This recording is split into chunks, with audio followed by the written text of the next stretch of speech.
Ensuite, nous allons voir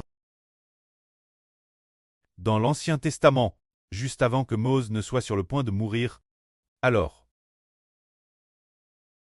cette prophétie est une prophétie concernant le salut par la foi en Jésus.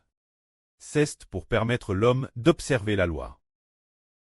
Ce n'est pas que la loi en elle-même réside dans la foi. Elle réside dans la foi en une personne.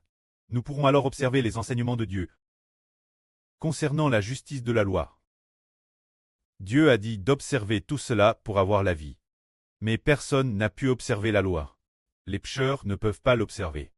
S'ils le pouvaient, Dieu n'aurait pas envoyé de prophète pour avertir les Israélites. Si l'homme pouvait observer la loi, la royaume de l'ancien royaume d'Israël serait encore elle. Mais personne n'a pu l'observer. Parce que l'homme a une nature de péché. Mais la justice base sur la foi. Dit que l'homme l'obtient par la foi. Ce n'est pas par les actions extérieures de l'homme. C'est par la foi que l'on peut l'observer. Alors, concernant la justice venant de la foi, la Bible dit ceci. Le commandement que je te prescris aujourd'hui n'est pas difficile suivre, ni hors de porte. Ces commandements ne sont pas au ciel, de sorte que tu dises, qui montera pour nous au ciel pour nous l'apporter, afin que nous puissions l'entendre et l'observer. Cette phrase dit, ces commandements ne sont pas au ciel, de sorte que tu dises, qui montera pour nous au ciel pour nous l'apporter, afin que nous puissions cinq après l'avoir entendu.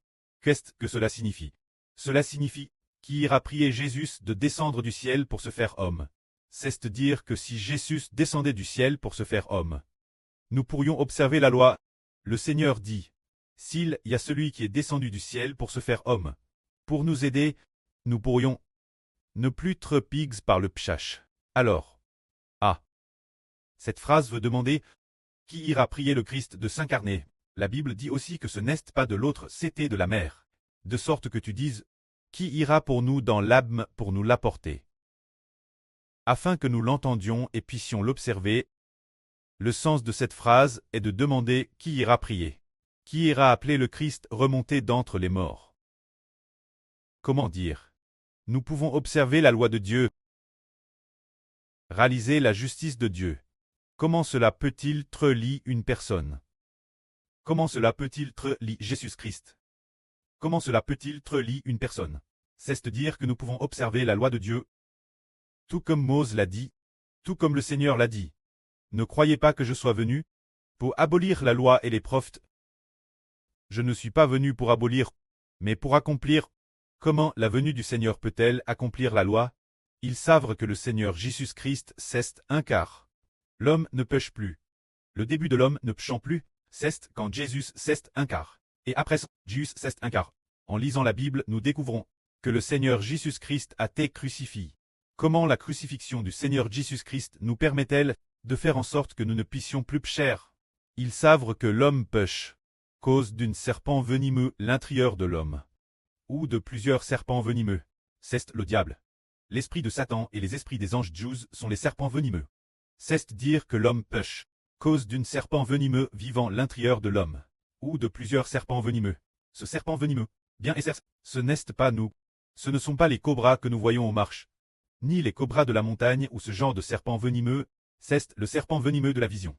C'est le serpent venimeux dans l'esprit. Le serpent venimeux dans l'esprit, c'est le pch. Qui nous fait pcher, c'est ce qui habite en nous. Le fils de Satan habite en nous. L'esprit de Satan, la descendance de Satan habite en nous. Alors si le Seigneur Jésus-Christ est venu au monde en tant qu'homme, il a bien voulu donner sa vie. Et après avoir donné sa vie, Dieu nous a remis entre les mains du Seigneur, pour que nous soyons sous le nom du Seigneur, et Dieu, après avoir donné l'autorité au Seigneur Christ, il a l'autorité de tuer ce serpent venimeux en nous, de tuer le pchash qui est en nous, de mettre le pchash mort. Alors nous pourrons observer les commandements de Dieu. C'est pour cette raison qu'on dit de demander au Christ de descendre. Et qui est-ce qui va appeler Jésus ressuscité d'entre les morts? Jésus est ressuscité d'entre les morts. Il pose de l'autorité de tuer le pchash dans tous ceux qui croient au Seigneur. Après que le pchash a été mis mort, nous pouvons désormais accomplir la loi. Que la gloire soit auprès et au Seigneur.